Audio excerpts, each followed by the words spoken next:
Everybody knows how the Mississippi rolls from northern Minnesota to the Gulf of Mexico, and I know. If you don't believe in what you want to do, then you're probably going to get scared. I don't see failure as not succeeding. I see failure is when you give up.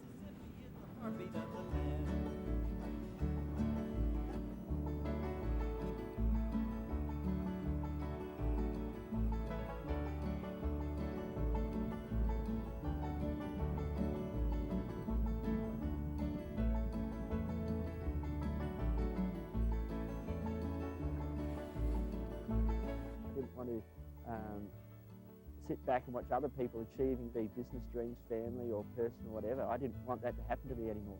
Mississippi River Challenge is for us to ski 6 days from St. Paul, Minnesota, down to New Orleans, with my brother and myself alongside one another all the way. Neither one wants to fail. Get down the end, create a new world record, and show to the world that dreams can come true. Keep focused on what you want to do and you'll achieve it. We have set ourselves a target to increase the awareness of people who are suffering from cancer or leukemia. We've also tried to encourage people who have a terminal illness that they're not dying, they're living with an illness. Back in 1993, I had leukemia. They told me, you've only got 6 months and you're going to die. But as soon as I was entered into remission, I realised that I have a second chance on life. And I wanted to make sure I could do all these dreams and these things that I wanted to do. I got involved because one man told me his dream, and to help one man accomplish his dream and then to have it become your dream as well, mighty powerful, mighty powerful.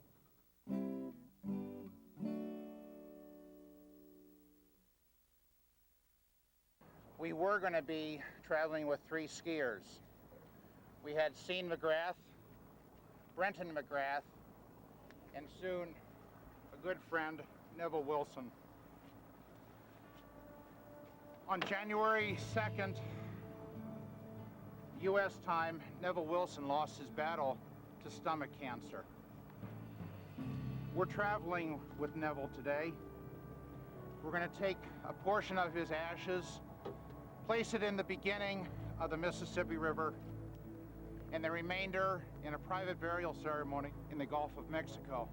I complained because I had no shoes, and then I saw someone with no feet.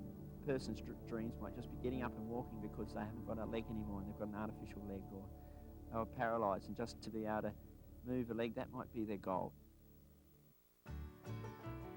Everybody knows it's springtime on the river. Set dreams and live a great life. That's the story about going down the Mississippi. The skiing is just the goal of mine, but you can use that for anything you want.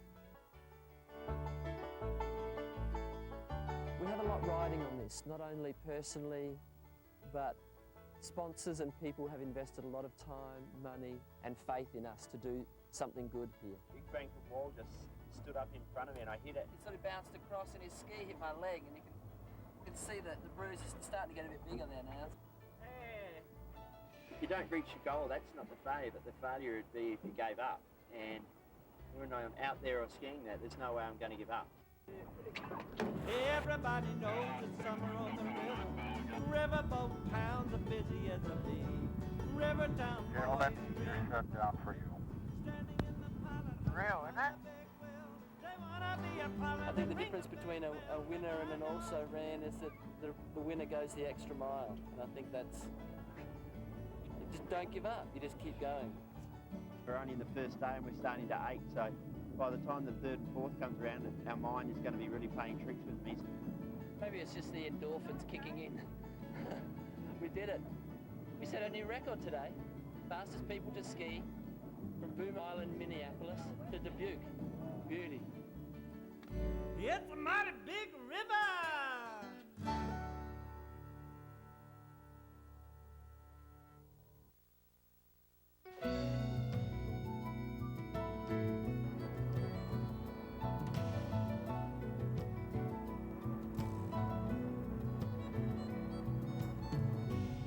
It's never been done before, and so I wanted to say, let's not break a record anymore, let's go and set something. Let's do something nobody has ever done before.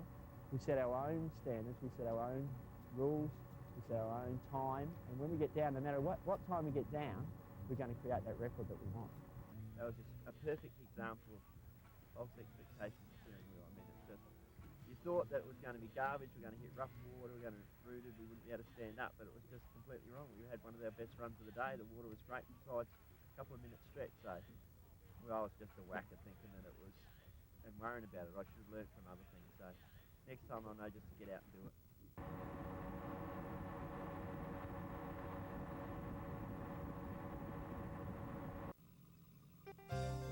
But to get through another day and to have been such a positive day for us has, I don't know, reaffirmed my resolve and reaffirmed my goal. It's my privilege and pleasure to present to you the keys of the city of Quincy. So all our doors are open in Quincy. Thank you very much. And thank you for coming and thanks for what you're doing. I know it's going to make a difference. Oh no, this stuff comes off and it all sticks to the... There we go, sir.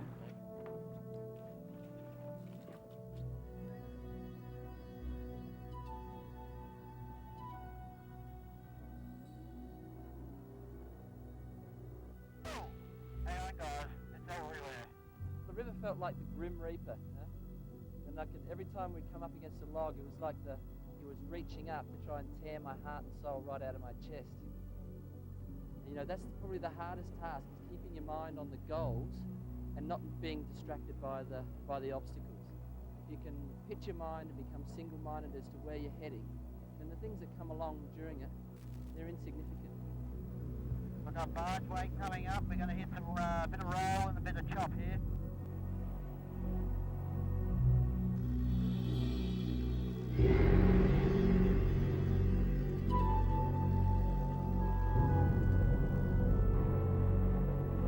Look out for these trees. We could see the arch, and then it distracted us for a while, and just with the distraction then come the obstacles. You know, there was just debris everywhere.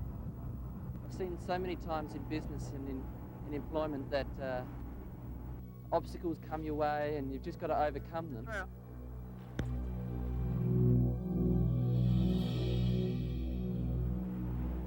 I'm wrestling with so much right now. They're my friends, they're my heroes. And it's not often in any person's life that they actually get to work with their hero. And I'm working with two of them right now. And I'll come away from this a better person because of this experience. I'd like to have some barbecue steak, some nice onions, some tomato sauce, some crusty bread with heaps of butter, a great big tall glass of Coke, topped up with a strawberry banana sundae. Good to get some food in my mouth. I'm not as mentally tough as Brenton.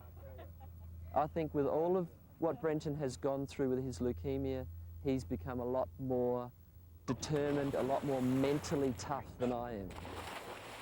There was a decision made at Osceola that we won't have enough daylight left.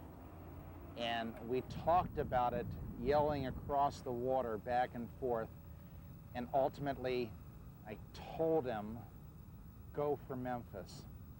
But if it gets too dark, don't endanger yourselves. Shut it down. And they took off for Memphis, and they beat us there. Happy to see you, boys. Welcome to Memphis!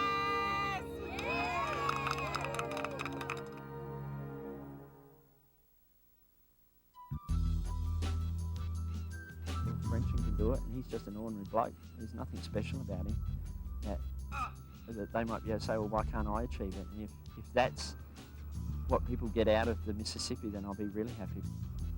I haven't been able to look at it and say, oh, I just want to make it to New Orleans. I've had to say, I want to make it to the next town, or I want to make it to the next bend, or I want to get through this pain threshold. With any sort of goal or any sort of vision that you have, if you attack it bit by bit, you can break it into smaller parts, then you can overcome them. I wanted to keep going because I knew every mile we passed, it was just going to get closer and closer and closer, and I was getting closer to my dream. Fatigue factor is really starting to hit me now. You know, that fear thing is always just there in the back of my mind. You know, it's a matter of always just pushing it down and pushing it down. Come on, this leg's for Neville. Are you tired? Think of him, eh? He wouldn't have given up here. Let's go. Okay? In the water already. This one's for Nev. Come on. All right, let's go. Then we're home. Someone look after my ski when you throw me in. Everybody whacks my ski. No one cares about my ski. Go! Neville!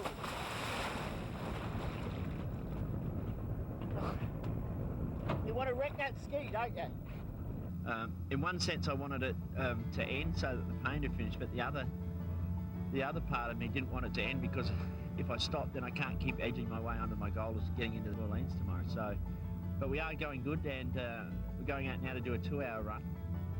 And I know just every mile I'm getting down, it's just like the dream is just coming closer and closer and closer.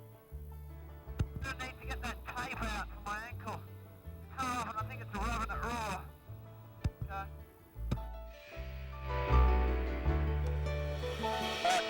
It's an amazing feat.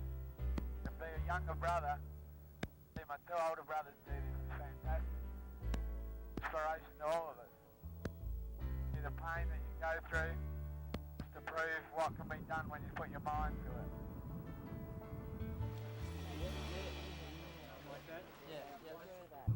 I wanted to know that when I look back over my life,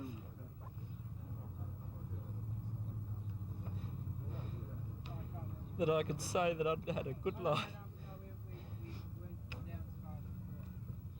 and that the world was a better place for me being here.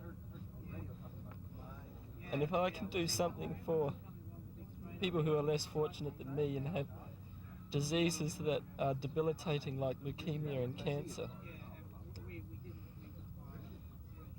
then it's all been worth it, really. I really thought that they were done. I really thought that we weren't going to make it to Natchez. And so driving down, I thought, what am I doing to these guys? What are they doing to themselves? And no sooner had we stopped than they were there. And they were there in better shape than when we left them. Zone, mate, in the zone. One more day. Possibility of doing an extra day Sunday morning, but I'll tell you what, after such a fantastic run like that, there's no way I'll be doing it in 7 days. We can do this, we can knock this on the head tomorrow. Nothing's going to stop me now.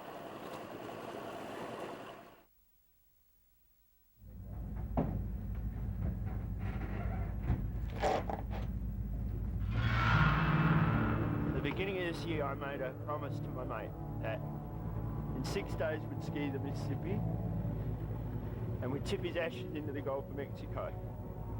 And I feel that if we don't do that today, that I've let him down. But Steve and I can't do it ourselves unless we all pull together. So when things get hard today, we need to all pull together so that we can put Neville to rest.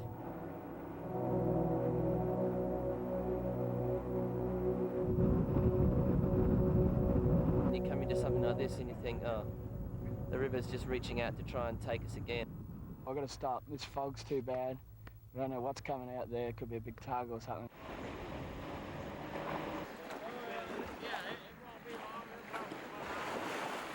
We heard y'all was staying in Memphis.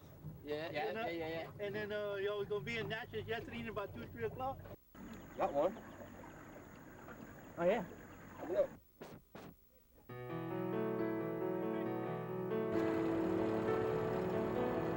I've noticed some changes in the skiers as the days have progressed, changes in the mental attitude, because far more than physical is perhaps the mental aspect of this adventure. And now we're down to delivery day.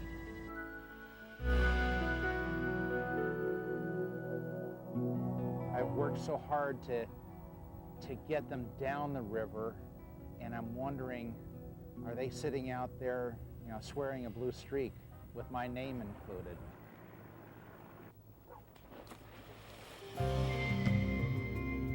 Yeah, we're home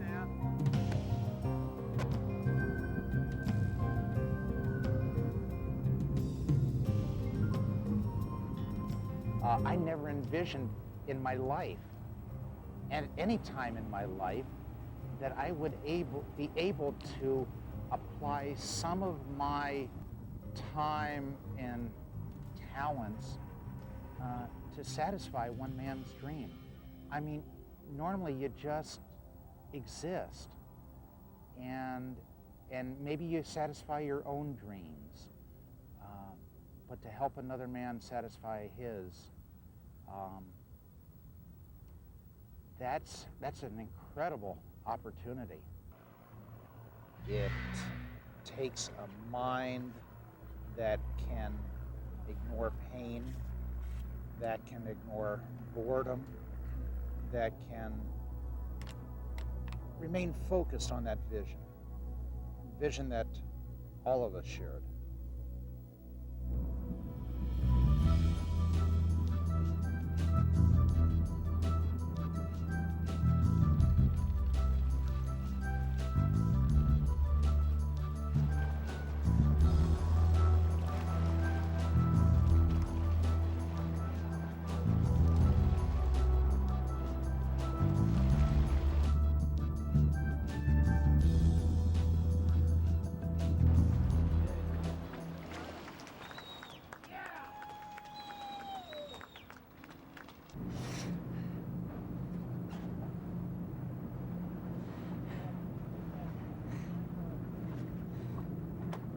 I don't know how many times I've come that close to just throwing it all in, but... Turn the motors up there. Wait! No. There's no way I'm giving that back.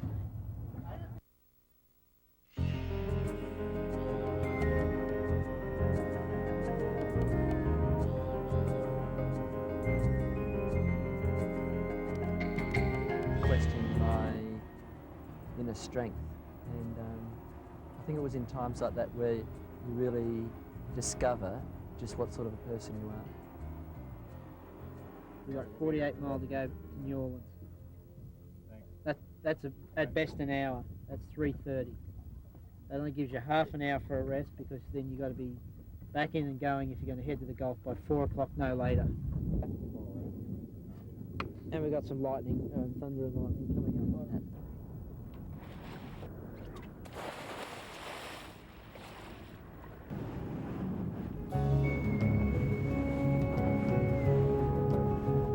Up.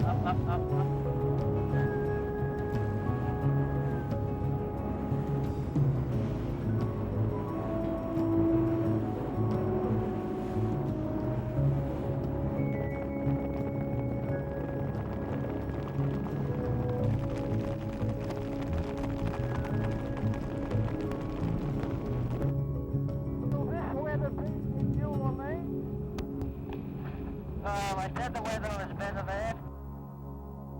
The phrase give up has no hold over me anymore. It has no bearing. It's so it no longer exists in my mind. Every book that I've read, every one that I've talked to about this river says that the river will change you. And I dare say the river will change every one of us. None of us will be the same.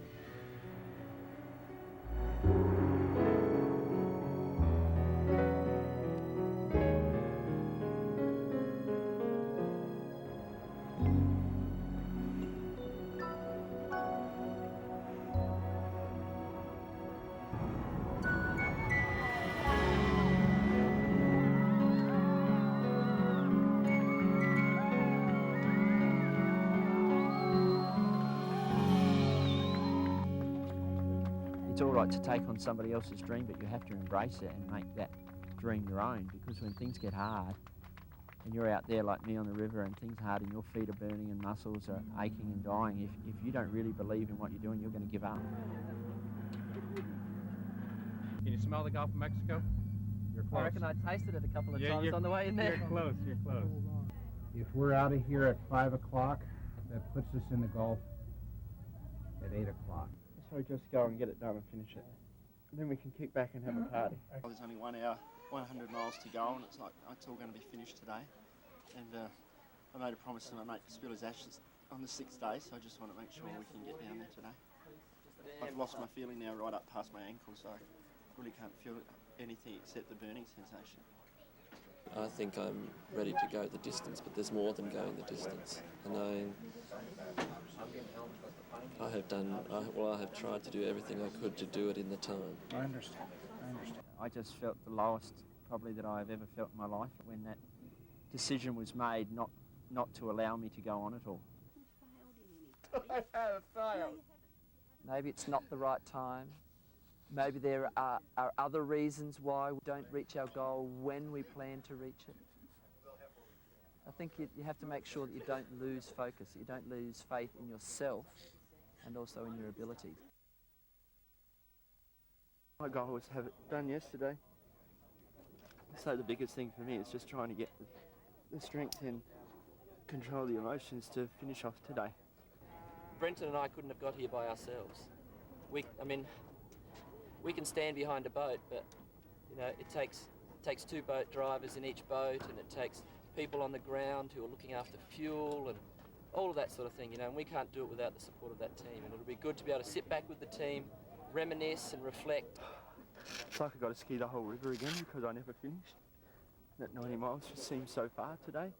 Yesterday, I think in all of the discouragement of not making it, we lost sight of the big picture. And the big picture was to get to the end and to spread the ashes, and today we'll do that. The last day you get it right. There you go, and that's only a small one. When he reaches the Gulf, each one of us will have a role in fulfilling a man's dream. One leg to go and then you're there. Come on. Something just sidetracked the time frame, but nothing had sidetracked the actual plan and the goal. Mile marker 0 was what all of us had dreamed about for so long. Never forget it.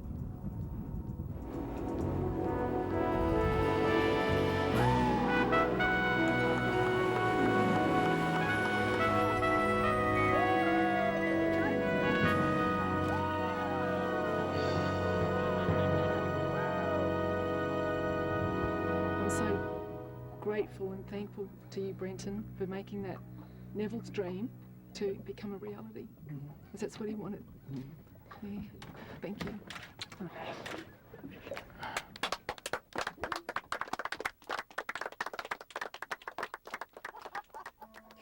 We had lots of great times together and we laughed. I know Neville was a lot of things to a lot of people. He was a son and a father, a husband. He was a boss and a workmate, a friend, but to me he was just my mate. And I miss him every day. And I thank him for the privilege of being my friend, and that he called me my friend, and that he gave me the great opportunity of spilling his ashes down here in the Gulf. And it's hard to say goodbye because I know this will be goodbye forever. But I think I've got a little bit of Neville now in my heart, and some of his spirit with me. And I just want to say goodbye. Goodbye, my friend. Goodbye.